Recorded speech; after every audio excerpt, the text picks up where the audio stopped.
এইখিনিতে মানে 12টা মাহত 13টা আঁচনি দিছে মাননীয় মুখ্যমন্ত্ৰী ডক্টৰ হিমন্ত বিশ্ব শৰ্মাই। কি আঁচনি দিছে আৰু অসমখন কেনেকৈ ধ্বংস কৰিছে তো গাইজ সকলোৱে ভিডিঅ'টো চাওক। স্পষ্টভাৱে আজি চব কথা কৈ দিয়া গৈছে। অসমত আমি আজি আৰু এটা ডাঙৰ আঁচনি আৰম্ভ কৰিলোঁ। তাক আমি নাম দিছোঁ মুখ্যমন্ত্ৰীৰ জীৱন প্ৰেৰণা।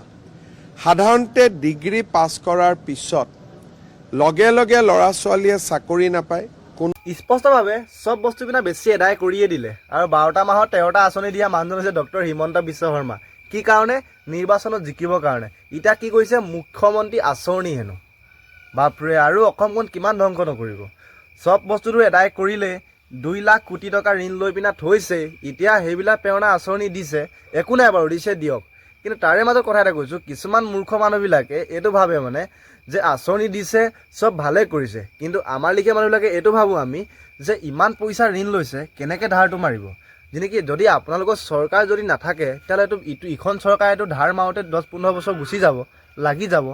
সেইকাৰণে কথা এটা কৈছোঁ মই আপোনালোকক, ইমান আঁচনি দিব নালাগে। যোনটো মানুহে যেনেকৈ পাৰিছে তেনেকৈ কৰিছে, যেনেকৈ পাইছে তেনেকৈ ঘৰৰ মানুহে দিছে। আপুনি ইমান আঁচনি দিছে, কিবা কৰিছে, দেশখনটো বেছি পিনে ধ্বংসই কৰি দিলে আৰু এদায় কৰিলে। স্পষ্টভাৱে এতিয়াও ইমান আঁচনি দিছে যোনটো নেকি আঁচনি প্ৰয়োজন নাই। আৰু কিছুমানে হয়তো ভাল পাইছে আঁচনি দিয়াৰ কাৰণে, কিন্তু আপোনাৰো ভাল পাইছে। তাৰে মাজত কৈছোঁ, যদি আপুনি মানুহজন ভাল থকাহেঁতেন ন, তেতিয়াহ'লে বহুতে ভাল হ'লহেঁতেন। যদি আপুনিয়ে মানুহজন এতিয়া যদি ঘাই মানুহজনে যদি বেয়া হয়, তেতিয়াহ'লে এইখিনি ক'তনো ভাল হ'ব। সেইকাৰণে চবেই চুচৰি আছে আপোনাৰ তাত পইচা সৰহকৈ দিছে কাৰণে। এতিয়া যি নেকি আপুনি ভাবিছে যে মানে পইচাটো দিছোঁ নিৰ্বাচনত আমিয়ে জিকিম, তেনেকুৱা ক্ষেত্ৰত নহয়। আপুনি জিকিব কেনেকৈ? ইলেকশ্যনত ভোট চুৰ কৰি পিনে জিকিব, নহ'লে আপুনি 100% এনেকৈ জিকিব নোৱাৰে। কাৰণটো কি? আপুনি গম পাইছে, জুবিন দাৰ খাতিৰতো ক'বলৈ গ'লে ৰাজনীতি বুলিয়ে ক'ব। জুবিন দাকতো 6 মাহ দিন হৈ গ'ল ন্যায় দিব পৰা নাই।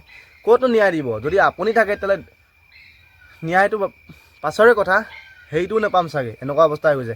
গাইজ সকলোৱে ভাবি চিন্তি পিনে ভোটটো দিব। তাৰে মাজত কথা এটা কৈছোঁ, যদি হিমন্ত বিশ্ব শৰ্মা চৰকাৰ আহে অসমত, তেনেহ'লে সঁচা কথা কৈছোঁ, মানুহবিলাকে ডিঙিত ৰছী লগাই ওলমাব লাগিব আৰু উলংগ হৈ লেংটাকৈ ঘূৰিব লাগিব। এনেকুৱা অৱস্থা হৈ যাব মানে, গম পাইছে।